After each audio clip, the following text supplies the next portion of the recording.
جس کی بنیاد پہ انسان ہر وقت سوچوں میں مصروف رہتا ہے، سوچوں میں گم ہے۔ اگر کوئی تاجر ہے تو اس کی سوچ ہر وقت اپنی تجارت کو چمکانے کے اندر ہے۔ اگر کوئی زمیندار ہے تو اس کی سوچ اس حد تک محدود ہے کہ کس طرح میری فصل، میری پیداوار اچھی ہوگی۔ اگر کوئی گھر کا ذمہ دار ہے تو اس کی سوچ ہر وقت اپنے گھر کے انتظام کو بہتر بنانے میں لگی ہے۔ اسی طریقہ سے جو آدمی بھی جس شعبے کے ساتھ منسلک ہے تو وہ اپنی سوچ اسی شعبے تک محدود رکھے ہوئے ہے کہ کس طرح میں اپنے اس شعبے کو بہتر چلا سکوں گا۔ لیکن اللہ رب العزت انسان کی توجہ اس بات کی طرف دلاتے ہیں کہ انسان سوچوں میں پڑے پڑے تو چاند تک پہنچ گیا، لیکن اپنی ذات کے بارے میں انسان نے کبھی نہیں سوچا کہ میں کہاں سے آیا، کس مقصد کے لیے آیا، اور پھر اس کے بعد مجھے کہاں جانا ہے۔ اس مقصد کے لیے اگر انسان کی سوچ 24 گھنٹے کی بن جائے تو یہ در حقیقت انسان کی کامیابی ہے۔ ویسے تو ہر وقت 24 گھنٹے سوچوں کے سمندر میں گم ہے، ہر وقت سوچتا رہتا ہے، لیکن اللہ رب العزت نے جس سوچ کی، جس سمجھنے کی ترغیب دی ہے، فرمایا وَفِي أَنفُسِكُمْ، کہ انسان اپنی ذات کے اندر غور کر، اپنی ذات کے بارے میں سوچ کہ تجھے کس مقصد کے لیے پیدا کیا۔ پچھلی قومیں جتنی بھی تھیں ان کو بھی یہی ترغیب دی گئی۔ قوم سبا تھی، قوم ہود، قوم لوط، ان تمام قوموں کو بھی اسی بات کی ترغیب دی گئی کہ تم اپنے مقصد کے بارے میں سوچو کہ ہماری زندگی کا مقصد کیا ہے۔ اب جس نے اپنی زندگی کا مقصد سمجھ لیا تو وہ تو صحیح راستے پہ دن بدن چلتا جائے گا اور منزل کے قریب ہوتا جائے گا، لیکن بدقسمتی سے جو غلط راستے پہ چل پڑا تو یقیناً وہ جائے گا آگے، اور ایک ایک قدم کے اوپر وہ اپنی منزل سے دور ہوتا جائے گا۔ جتنا وہ سفر کرے گا اتنا منزل سے دور جائے گا، کیونکہ اس نے اپنی مقصد اور اپنی منزل کو نہیں پہچانا۔ قوم عاد، قوم سمود، ان کو بھی یہی ترغیب دی گئی، لیکن انہوں نے بھی اپنی مقصد سے ہٹ گئے۔ قوم سمود، قوم سبا کا اللہ رب العزت نے تذکرہ کیا قرآن مقدس کے اندر کہ انہوں نے زندگی کا مقصد تجارت کو سمجھ لیا۔ سارا دن تجارت، بچوں کو تجارت میں لگایا، اپنا دن تجارت، رات تجارت، پیسہ تجارت، اپنا اٹھنا جینا مرنا ایک ایک مقصد تجارت کے لیے۔ جب غلط مقصد پہ چل پڑے تو اللہ رب العزت نے فرمایا فَأَخَذْنَاهُمْ، ہم نے ان کو تباہ و برباد کر دیا۔ پھر اس کے بعد قوم سمود کا تذکرہ کیا، فرمایا مِنَ الْجِبَالِ بُيُوتًا فَارِهِينَ، انہوں نے اپنا مقصد یہ سمجھ لیا، ان کا مقابلہ ہو گیا، مکان جس کا اچھا ہوگا، جس کا کاروبار بہتر ہوگا، جس کی کوٹھی، جس کی بلڈنگ اچھی ہوگی، اس کو وہ اچھا اور کامیاب سمجھتے تھے، اچھا گھر بنا۔ اسی وجہ سے وہ پہاڑوں کو تراش تراش کے اپنے گھر بناتے تھے۔ جب یہ مقصد سمجھ لیا، اللہ فرماتے ہیں اخذت الذین ظلموا، جب وہ غلط راستے پہ چلے تو ہم نے ان کو بھی تباہ و برباد کر دیا۔ قوم فرعون کا کیا مقصد تھا؟ تو قرآن مقدس کے اندر اللہ رب العزت نے فرمایا ان فرعون لعال فی الارض، فرعون نے اور اس کی قوم نے اپنی زندگی کا مقصد بادشاہت، حکومت اور اقتدار سمجھ لیا تھا کہ بس اقتدار کے اندر رہنا ہے، عہدے کے اندر رہنا ہے۔ جب تک آپ عہدے کے اوپر قائم ہیں، اقتدار کے اوپر قابض ہیں، اس وقت تک آپ کامیاب ہیں۔ زندگی کا یہی مقصد ہے۔ جب آپ اقتدار سے ہٹ گئے تو آپ ناکام ہو گئے، اپنے مقصد سے ہٹ گئے۔ جب یہ مقصد انہوں نے اپنا لیا تو اللہ رب العزت فرماتے ہیں فَأَخَذْنَاهُمْ، ہم نے ان کو بھی پکڑا، ان کو بھی تباہ و برباد کر دیا۔ اور صرف تباہ و برباد نہیں کیا، فرمایا فَأَخَذْنَاهُمْ ثُمَّ نُنَجِّي، پھر ہم نے اس کے بدن کو نجات دی، اس کے بدن کو قیامت تک آنے والے لوگوں کے لیے محفوظ رکھا، یہ ترغیب دینے کے لیے کہ جو اپنے مقصد سے ہٹ کر چلتے ہیں ان کا یہ نتیجہ ہے۔ قرآن مقدس کے اندر ہمارے لیے مثالیں بیان کی۔ قوم سمود کا مقصد تجارت مقصد بھی بیان کیا اور ان کی تباہی بھی بیان کی کہ یہ مقصد اپناؤ گے تو یہ نتیجہ۔ قوم سمود نے مقصد سمجھا بڑے بڑے عہدے، بڑی بڑی کوٹھیاں، مکان بنا لینا، فرمایا قوم سمود نے یہ مقصد اپنایا، یہ ان کا نتیجہ ہے تباہی۔ قوم فرعون انہوں نے اپنا مقصد اپنایا جی عہدہ، تجارت، اللہ نے فرمایا یہ ان کا مقصد تھا، یہ ان کا انجام۔ قوم عاد تھی، قوم عاد صحت کے اعتبار سے بڑے مضبوط تھے، انہوں نے زندگی کا مقصد یہی اپنا لیا تھا کہ اپنی وجود کی خوبصورتی، اپنی صحت، اپنی بلڈنگ، یہ کہ میرے وجود اچھا ہونا چاہیے، طاقت اچھی ہونی چاہیے، کوئی میرے کے ساتھ مقابلہ کرے تو اس کو ہرا دینا چاہیے، سارا دن رات کی محنت اپنے وجود کے اوپر۔ اللہ رب العزت نے اس قوم کا تذکرہ فرمایا کہ یہ قوم ہے، یہ مقصد ہے، نتیجہ یہ ہوا کہ ہم نے آگ کا عذاب بھیج کر، ہوا کا عذاب بھیج کر تباہ کر دیا۔ اور پھر اس کے بعد فرمایا کذالک جعلناکم خلائف فی الارض، ان قوموں کا یہ نتیجہ نکلا، اب ہم آپ کو دیکھتے ہیں، ان قوموں کو تباہ کر کے اب ہم نے آپ کو بھیجا لننظر کیف تعملون، ہم دیکھتے ہیں کہ تم کس مقصد کے تحت چلتے ہو۔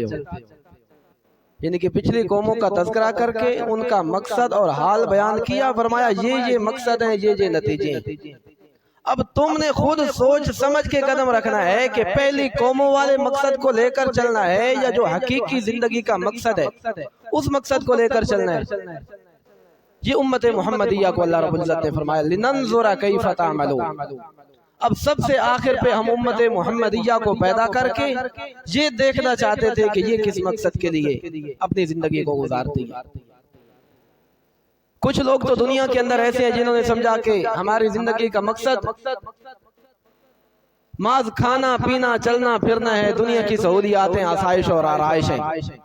تو ایسے لوگوں سے اللہ رب العزت نے خود قرآن مقدس کے اندر سوال کیا۔ اللہ رب العزت فرماتے ہیں افحسبتم انما خلقناکم عبثا وَأَنَّكُمْ إِلَيْنَا لَا تُرْجَعُونَ۔ اللہ فرماتے ہیں اے انسان، کیا تو نے یہ گمان کر لیا ہے کہ انما خلقناکم عبثا، کہ میں اللہ نے تجھے بیکار پیدا کیا ہے، میں اللہ نے تجھے فضول پیدا کر دیا ہے، کسی مقصد کے لیے میں نے تجھے پیدا نہیں کیا کہ جس طرح جانوروں کی طرح تیرا دل کرے زندگی گزارے، کھائے پیے چلے پھرے بچے پیدا کرے اور لا ترجعون، میرے پاس تو نے حساب کتاب نہیں دینا۔ کیا تو نے اپنی زندگی کا مقصد یہی دنیا والی زندگی تو نہیں سمجھ لیا؟ فرماتے نہیں یہ تیرا مقصد نہیں ہونا چاہیے۔ کیوں نہیں ہونا چاہیے؟ فرمایا اس وجہ سے ما خلقنا السماوات والارض وما بینہما لاعبین، میں نے تو 7 آسمان بنائے ہیں، 7 زمینیں بنائی ہیں، اور ان کے اندر جو کچھ بھی پیدا کیا ہے کسی ایک چیز کو بھی بے مقصد پیدا نہیں کیا۔ 7 آسمان بنائے ہیں، 7 زمینیں بنائی ہیں، چاند بنایا ہے، سورج بنایا ہے، ستارے بنائے ہیں، زمین بنائی ہے، پہاڑ ہے، سمندر ہے، حتیٰ کہ سمندر کے اندر پانی کا ایک قطرہ، ریت کے صحرا میں ریت کا ایک ذرہ، جنگل کے درختوں کا ایک ٹکڑا، حتیٰ کہ ایک رائی کے دانے کے برابر بھی چیز زمین و آسمان میں لاعبین، پورے آسمان میں ایک ذرہ بھی تجھے فضول نہیں ملے گا، زمین اور زمین کی چیزوں میں ایک ذرہ بھی تجھے فضول نہیں ملے گا۔ جب ساری کائنات میں ایک ذرہ بھی فضول نہیں، ایک ٹکڑا بھی فضول نہیں، ایک مسکال، ایک چھوٹی سی چیز بھی فضول نہیں ہے، تو افحسبتم، یہ تو نے کیسے گمان کر لیا کہ اشرف المخلوقات مجھ انسان کو اللہ نے فضول پیدا پیدا کر دیا ہے، مجھے بے مقصد پیدا کر دیا ہے۔ جب ایک ریت کے ذرے کو بھی بے مقصد میں نے پیدا نہیں کیا تو تیرے وجود کو کیسے بے مقصد پیدا کر دیا ہے؟ اللہ تو پھر کیا مقصد ہے، کس مقصد کے لیے انسان کو پیدا کیا ہے؟ اللہ رب العزت فرماتے ہیں 27ویں پارے کے اندر، ما خلقت الجن والانس الا لیعبدون۔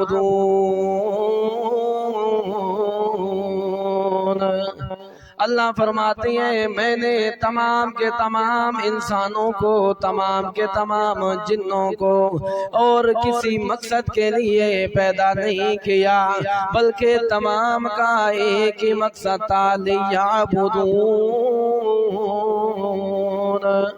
تمام کا مقصد یہ تھا کہ عبادت صرف اور صرف اللہ کی کرنی ہے، اللہ کے علاوہ کسی کی نہیں کرنی۔ نبیوں کو پیدا کیا تو بھی اپنی عبادت کے لیے، ولیوں کو پیدا کیا تو بھی اپنی عبادت کے لیے، بڑوں کو چھوٹوں کو سارے کے سارے انسانوں کو اور کسی مقصد کے لیے پیدا نہیں کیا، تجارت کے لیے نہیں، کاروبار کے لیے نہیں، بزنس کے لیے نہیں، دنیا کی سہولیات کے لیے نہیں، محض وقت گزارنے کے لیے نہیں، لاب و لاب کے لیے نہیں، بلکہ ایک مقصد کے لیے میں نے پوری کائنات کو پیدا کیا۔ وہ ایک مقصد یہ ہے کہ تاکہ لوگ مجھے پہچان کے میری عبادت کریں۔ پوری کائنات کا مقصد اللہ رب العزت نے یہی ایک ہی بیان کیا کہ لوگ مجھے پہچانے، میرے حکموں کے تحت زندگی گزاریں۔ تبھی تو فرمایا جا جو الناس، اے پوری کائنات کے لوگوں، اے ساری کائنات کے انسانیت، کیا کرنا ہے؟ اعبدوا ربکم، اللہ رب العزت کی عبادت کرو، اس سے مانگو، اللہ کے سامنے سجدے کرو۔ یا اللہ دلیل کیا ہے، کیوں تجھ سے مانگیں، کیوں تیرے سامنے سجدے کریں؟ اللہ کہتے ہیں دلیل یہ ہے ربکم، پہلی دلیل یہ ہے کہ تمہاری تربیت کرنے والا میں ہوں، تمہیں ضروریات تمہاری کو پورا کرنے والا میں ہوں۔ رب کا معنی تربیت کرنا، رب کا معنی انشاء الشیء حالا فحالا الی حد الکمال، کہ جس موقع پہ جس کو جو چیز ضرورت ہو اس کو وہ پہنچانا۔ ہر انسان کی ضرورتوں کو اس کی ضرورت کے مطابق اللہ رب العزت پہنچا رہے ہیں۔ نقصان سے بچانا اور نفع پہنچانا، یہ رب کی صفت ہوتی ہے۔ اللہ فرماتے ہیں اعبدوا ربکم، میری عبادت اس لیے کرو، پہلی دلیل یہ ہے کہ ربکم، تمہاری مشکلات کو دور کرنے والی ذات میں ہوں، اور دوسری یہ کہ تمہیں نفع پہنچانے والا میں ہوں۔ اگر اللہ رب العزت کسی کو نفع دینا چاہے، ساری دنیا مل کے آ جائے اس کو نقصان نہیں دے سکتے، اور اگر اللہ رب العزت کسی کو نفع دینا چاہے، یمسسک اللہ بضر فلا کاشف له الا هو وَإِن يُرِدْكَ بِخَيْرٍ وَإِن يَمْسَسْكَ بِخَيْرٍ فَهُوَ عَلَى كُلِّ شَيْءٍ قَدِيرٌ۔ اللہ فرماتے ہیں اگر کسی کو میں ایک بضر، ذرا سے بھی تکلیف دینا چاہوں، کسی کے پاؤں میں اگر ایک کنڈا ڈالنے کی بھی تکلیف پہنچانا چاہوں تو ساری دنیا مل کے آ جائے اس کو نفع نہیں دے سکتے، اور اگر میں کسی کو نفع دینا چاہوں، ساری دنیا کے لوگ جمع ہو جائیں، ساری دنیا کے انسان جمع ہو جائیں، میرے دیے ہوئے نفع کو کوئی آدمی بھی واپس نہیں لے سکتا۔ تو پہلی اللہ فرماتے ہیں میری صفت یہ ہے، میں اپنی عبادت کا اس لیے حکم دیتا ہوں کہ ربکم، تمہاری ضروریات کو پورا کرنے والا میں ہوں۔ اور سورت کے اندر 11ویں پارے کے اندر فرمایا ما یفتح اللہ للناس من رحمت فلا ممسک لها الا هو، اگر اللہ رب العزت کسی کو کوئی ذرا سے بھی نعمت دینا چاہے اور اس نعمت کے اوپر پھر اس آدمی کو دے، ساری دنیا جمع ہو جائے کہ نعمت اس سے چھین لوں، ساری دنیا مل کر بھی نعمت کو نہیں چھین سکتی۔ یہ اللہ رب العزت کی صفت ہے کہ جس کے ساتھ یعنی کہ پوری کائنات کو بنایا بھی الہ العالمین نے اور پھر اس کے بعد چلا بھی خود رہے ہیں. کسی کے زندگی کے اندر مشکلات ڈال کر آزمائش کے لیے پھر مشکلات سے اس کو نکالنا یہ بھی رب کا وصف ہے، اور مشکلات کسی کو نہ دینا نفع پہنچانا یہ بھی الہ العالمین کا وصف ہے. اور ہر آدمی کا دل یہی مانتا ہے. اللہ رب العزت مشرکین مکہ کا تذکرہ کرتے ہیں کہ اے مکہ والو، تم ویسے تو میری ذات کی عبادت نہیں کرتے، تم ویسے تو بتوں کے سامنے سجدہ کر رہے ہو، بتوں کے سامنے لات منات اور عزا کی نظر نیاز منت منوتی دے رہے ہو، ان کے سامنے اپنا ماتھا ٹیک رہے ہو، ان کی باتیں کر رہے ہو. ذرا یہ تو بتاؤ حتی اذا کنتم فی الفلک، جب تم سمندر کے سفر کرتے ہو، وجرین بریگ طیبۃ وفرحوا بہا، تمہارا سمندری جہاز بڑے اپنے منزل کی طرف جا رہا ہوتا ہے، ہوا بھی اس کے موافق ہے، تم بڑی خوشی سے سفر کر رہے ہو، لیکن اچانک اگر ہوا آ جائے، طوفان آ جائے، آندھی آ جائے، تمہارا جہاز ہچکو لے کھانا شروع کر دے، تمہارا جہاز غلط منزل کی طرف چل پڑے، تو پھر کون ہوتا ہے جس کو تم پکارتے ہو؟ ریگ عاصف وجاءهم الموج، تمہارا اس وقت جہاز موجوں کے اندر ہچکو لے کر رہا ہوتا ہے. وَظَنُّوا أَنَّهُمْ مُحِيطٌ بِهِمْ، پھر تمہیں یقین ہو جاتا ہے کہ اب یہاں سے ہم بچ نہیں سکتے، ہمارا جہاز الٹا ہو جائے گا، ہم یہاں پہ تباہ ہو جائیں گے، فوت ہو جائیں گے. پھر اس وقت تو تم کیا کرتے ہو؟ دعوا اللہ مخلصین لہ الدین، اس وقت تو تم اپنے بتوں کو نہیں پکارتے، اس وقت تو لات منات اور عزا کو نہیں پکارتے، اس وقت تو تم ان کو یہ نہیں کہتے کہ او ہمیں جان سے بچا لو، اس وقت تو صرف رب کو پکارتے ہو کہ تمہارا دل بھی مانتا ہے کہ اس مشکل سے نجات دینے والی رب کی ہی ذات ہے. لیکن لئن انجیتنا، پھر اس کے بعد جب میں تمہاری پکار کو سن کے تمہیں مشکل سے نجات دے دیتا ہوں، لنکونن من الشاکرین، اس وقت تم کہتے ہو کہ یا اللہ اگر اب تو نے ہمیں بچا لیا تو ہم ساری زندگی تیری عبادت کریں گے، ہم ساری زندگی تیرے قرآن کو تسلیم کریں گے، جا کر تیرے نبی کی نبوت کا اقرار کریں گے. جب مشکل میں ہوتے ہو، بھنوروں میں ہوتے ہو، سمندر کے ہچکولوں میں ہوتے ہو، جب موت کے منہ میں ہوتے ہو، اللہ فرماتی ہے پھر تو مجھے پکارتے ہو، پھر تو میرے ساتھ تم وعدہ کرتے ہو کہ ہم تیرے نبی کی بھی مانیں گے، تیری بھی مانیں گے. لیکن پھر اس کے بعد جب اللہ فرماتے ہیں میں تمہیں وہاں سے نجات دے دیتا ہوں، اس مشکل سے نجات دیتا ہوں، پھر اس کے بعد تم وہی اسی طرح میرے دروازے پہ چھوڑ جاتے ہو، میرے دروازے پہ نہیں آتے. مرہ کا اللہ میں یدعونا الى ظلم مسا، پھر تو میرے دروازے کو ایسے چھوڑ جاتے ہو جیسا کہ تم نے کبھی مجھے پکارا ہی نہیں، پھر تو تم مجھے ایسے چھوڑ جاتے ہو جیسا کہ تم مجھے جانتے ہی نہیں، پھر تو میں تمہیں پکار کے تھک جاتا ہوں، پھر تو میرے دروازے پہ تم نہیں آتے، اس وقت وعدہ کر کے بعد میں مکر جاتے ہو. یہ انسان کی طبیعت ہے کہ جب انسان کسی مشکل میں ہوتا ہے تو بڑی آہوزاری کے ساتھ اللہ کو پکارتا ہے.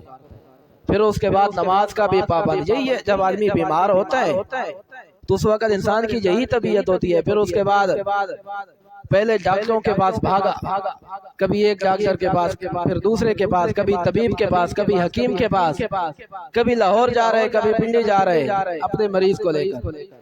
اس وقت مریض بھی بالکل صحیح ہو جاتے ہیں اس اعتبار سے، یعنی کہ شریعت کے احکامات کے اوپر عمل کرنا شروع ہو جاتا ہے. لیکن جب اس سے نجات ملتی ہے، صحت ملتی ہے، ایسا ایسا پھر پیچھے.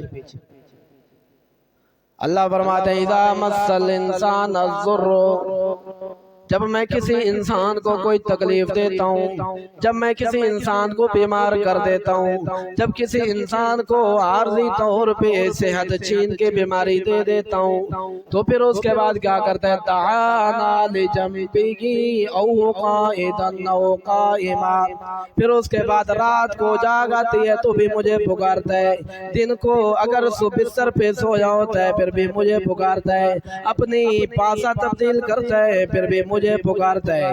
اذا مس الانسان الضر دعانا لجنبه او قائدا او قائما، اس وقت تو مجھے پکارتا ہے، لیکن جب میں صحت دے دیتا ہوں تو پھر اس کے بعد میرے دروازے کو چھوڑ دیتا ہے، پھر اس کے بعد ناشکرہ ہو جاتا ہے۔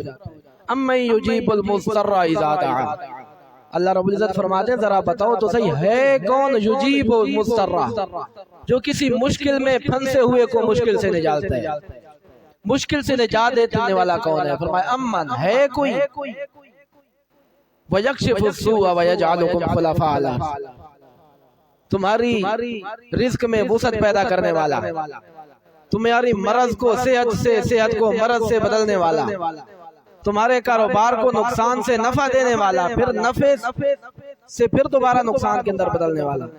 امن ہے کوئی، اللہ رب العزت سوالیہ چیلنج کے طور پہ پوچھ رہے ہیں۔ پھر فرمایا جب یہ سارے کام کرنے والی اللہ کی ذات ہے تو پھر الہکم اللہ، پھر تمہارے پکارنے کے لائق بھی وہی ہے، تمہارے سجدوں کے لائق بھی وہی ہے، پھر اس کے بعد جب بھی مشکل پڑے تو اسی کے دروازے پہ۔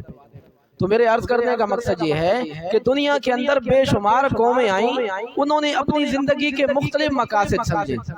کسی نے اپنی زندگی کا کیا مقصد سمجھا؟ قوم سبا اللہ نے تذکرہ کیا، لَقَدْ كَانَ لِسَّبَإٍ فِي مَسْكَنِهِمْ آیَةٌ، قوم سبا ایک قوم تھی، جنتان عن یمین و شمال کلوا من رزق ربکم واشکروا لہ، قوم سبا کو ہم نے نفع دیا، باغات دیے، تجارتیں دیں، فصلیں دیں، اس کے اوپر ہم نے نعمتیں کی، انہوں نے اسی نعمتوں کو اپنی زندگی کا مقصد سمجھ لیا، ان کو ہم نے تجارت میں فائدہ دیا، تجارت کو اپنا مقصد سمجھ لیا، نتیجہ کیا ہوا؟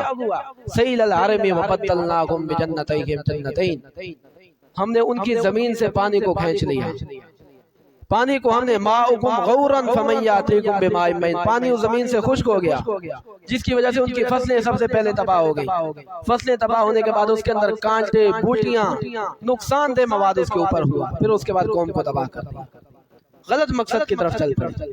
قوم سمود تھی، انہوں نے اپنے مقصد کاروبار سمجھ لیا، اللہ رب العزت فرماتے ہیں اخذ الذین ظلموا الصیحہ، اس کو ایک چنگھاڑ نے پکڑ لیا، فاصبحوا فی دارہم جاثمین، جب غلط منزل کی طرف چل پڑے تو فرمایا دارہم جاثمین، اللہ نے اس قوم کو ایسے تباہ کر دیا کہ صبح سارے منہ کے بل پڑے تھے، کأن لم یغنوا فیہا، وہ ایسے زندگی کے اندر اگلے دن ایسے پڑے تھے جیسا کہ ان کا نام و نشان بھی نہیں تھا۔ تو مقصد یہ ہے کہ جو آدمی اپنی زندگی کا غلط یا زندگی کا مقصد پہچانتا نہیں یا غلط مقصد کی طرف چل پڑتا ہے تو پھر وہ ایک ایک قدم پہ اپنی منزل کی طرف یہ سوچ کے قدم رکھتا ہے لیکن منزل سے دور جا رہا ہوتا ہے۔ جب غلط راستے پہ انسان چل پڑتا ہے تو جتنا زیادہ چلے گا اتنا منزل سے دور جائے گا۔ اللہ فرماتے ہیں جعلناکم خلائف فی الارض، ان قوموں نے غلط مقصد اپنائے، غلط راستے پہ چلے، ان کو ہم نے تباہ و برباد کر دیا۔ پھر اس کے بعد انسانوں کو کہا، امت محمدیہ کو کہا کہ سب سے آخر پہ ہم نے آپ کو دنیا کے اندر بھیجا ہے، آپ کو امت بنا کے بھیجا، آپ کو سب سے عظیم نبی بھیجا، کیوں؟ لننظر کیف تعملون، تاکہ ہم آپ کو دیکھیں کہ آپ کس مقصد کو لے کر چلتے ہیں۔ جو قرآن و سنت میں مسلک، جو قرآن و سنت میں آپ کو راستہ دیا گیا، جو زندگی کا مقصد بتایا گیا، اس مقصد کو لے کر چلتے ہو یا پہلی قوم عاد، قوم سمود، قوم ہود، قوم لوط، ان کے مقصد کو لے کر چلتے ہو؟ یہ ہم آزمانا چاہتے تھے، یہ ہم دیکھنا چاہتے تھے، ان کا مقصد بھی بیان کر دیا اور ان کا نتیجہ بھی بیان کر دیا، لیکن بدقسمتی سے آج امت محمدیہ بالکل پہلی قوموں کے مقصد کو لے کر چل رہی ہے۔ قوم سمود کا مقصد تجارت، نتیجہ اللہ فرماتے ہیں نتیجہ یہ تھا کہ ایک چنگھاڑ کی وجہ سے سب کو تباہ کر دیا۔ قوم سبا کا مقصد زراعت، ان کا نتیجہ یہ تھا کہ ان کی زمینوں کو خشک کر کے تباہ و برباد کر دیا۔ قوم فرعون کا مقصد عہدہ، قوم فرعون کا مقصد اپنی پاور، طاقت، سیاست، یہ مقصد تھا، اللہ رب العزت نے ان کو سمندر کے اندر دریا کلثم کے اندر غرق کر دیا۔ قوم عاد ان کا مقصد مکان کوٹھیاں بلڈنگ یہ مقصد تھا، اللہ نے اس مقصد کو بیان کر کے نتیجہ بیان کیا، یہ نتیجہ ہے۔ اب تمہاری مرضی، تم ان کے مقاصد کو لے کر یہ نتیجہ حاصل کرنا چاہتے ہو، یہ اپنا انجام چاہتے ہو، یہ تمہاری مرضی، یا پھر جو تمہیں قرآن و سنت میں مقصد دیا گیا، مسلک دیا گیا، راستہ دیا گیا، زندگی کا مقصد دیا گیا، اس مقصد کو لے کر چلتے ہو۔ لننظر کیف تعملون۔ پھر اس کے بعد اللہ رب العزت نے آزمائش کے اندر بھیج دیا۔ تو پھر سوال یہ ہے کہ آج امت محمدیہ مقصد تو وہی لے کر چل رہی ہے، پہلی قوموں والا۔ جو تاجر ہے تو مقصد تجارت، جو زمیندار ہے تو مقصد زمین، جو کسی عہدے پر ہے تو اس کا مقصد یہ ہے کہ جب تک میں اس عہدے پر ہوں اس وقت تک میں کامیاب ہوں، جب اس عہدے سے مجھے اتار دیا گیا، عہدہ مجھ سے چھین لیا گیا تو میں ناکام ہو گیا، کاروبار کے اندر نقصان آ گیا تو ناکام ہو گیا۔ مقصد یہ سب، انہوں نے صرف ایک مقصد غلط چنا، تباہ و برباد ہو گیا۔ ہم ساری کی ساری امت تمام کے مقاصد کو لے کر چل رہے ہیں، لیکن اس کے باوجود ابھی تک امت محمدیہ دنیا کے سر کے اوپر قائم ہے، دنیا کے اوپر قائم ہے۔ صرف ہمارے نبی صلی اللہ علیہ وسلم کی دعائیں، ہمارے نبی نے رو رو کے دعائیں مانگی تھی کہ یا اللہ میری امت کو یک دم تباہ و برباد نہیں کرنا۔ پہلی قوم ہوتی غلط مقصد کی طرف چلے، ایسا عذاب بھیجا کہ ساری کی ساری قوم تباہ و برباد ہو گئی، دنیا کے نقشے پہ ایک انسان بھی باقی نہیں رہا اس وقت۔ لیکن امت محمدیہ تمام کے مقاصد کو لے کر اگر اس وقت دنیا کے اوپر قائم ہے تو صرف اور صرف اپنے نبی کی دعاؤں کی وجہ سے قائم ہے، کہ سجدے میں رو رو کر دعائیں مانگی تھی کہ یا اللہ میری امت پر ایسا عذاب نہ بھیجنا جس کی وجہ سے وہ ہمیشہ ہمیشہ ختم ہو جائے۔ تو اس لیے ہمیں وہ مقصد کو لے کر چلنا چاہیے جو اللہ رب العزت نے قرآن مقدس کے اندر ہمارے لیے بنایا ہے۔ باقی دنیا کی جتنی بھی چیزیں ہیں وہ ہماری ضروریات ہیں، ضرورت جو ہوتی ہے مقصد کے تابع ہوتی ہے۔ اب اگر ہم تجارت نہیں کریں گے تو یقیناً بھوک ہے، تجارت کرنا ہماری ضرورت ہے، نوکری کرنا ہماری ضرورت ہے، مزدوری کرنا ہماری ضرورت ہے، مکان بنانا ہماری ضرورت ہے۔ یہ دنیا کی جو ہے یہ ہماری ضرورتیں ہیں، یہ ہمارے مقاصد نہیں ہے۔ مقصد ہمارا دین ہے، اور مقصد کے اوپر ہمیشہ ضروریات قربان کر دی جاتی ہے۔ ضروریات ہوتی ہی مقصد کے اوپر قربان کرنے کے لیے، جیسا کہ ایسے جب آدمی پیسہ کماتا ہے، جب صحت کا مسئلہ آتا ہے تو سارا کچھ بیچ دیتا ہے۔ صحت کے لیے اگر بائک ہے تو بیچ دیتے ہیں، صحت کے لیے سارا، کیوں کہ جب صحت نہیں اس کو پتہ ہے جب صحت میری نہیں ہوگی تو ان چیزوں کو میں نے کیا کرنا ہے۔ پیسہ تو ہوتا ہی ضرورت کے وقت استعمال کرنے کے لیے، تو یہ ساری چیزیں ضرورتی ہیں، یہ دین کے تابع ہیں، دین اصل مقصد ہے۔ اس مقصد کے لیے جہاں پر رکاوٹ دنیا کی چیزیں بنے گی ان کو چھوڑ دینا چاہیے۔ یہی مقصد قرآن و سنت نے ہمیں بتایا گیا، صحابہ اکرام اسی مقصد کو لے کر چلے، امت محمدیہ اگر اسی مقصد کو لے کر چلے گی تو کامیاب ہوگی۔ لیکن اگر پہلی قوموں کے مقصد کو لے کر چلے گی تو ان کا نتیجہ اللہ رب العزت نے خود قرآن مقدس میں بیان کر دیا کہ ان قوموں کے مقاصد کو لے کر چلو گے تو تباہی تباہی۔ اللہ رب العزت ہمیں اپنی زندگی کا صحیح مقصد سمجھ کر اس کے مطابق چلنے کی توفیق عطا فرمائے۔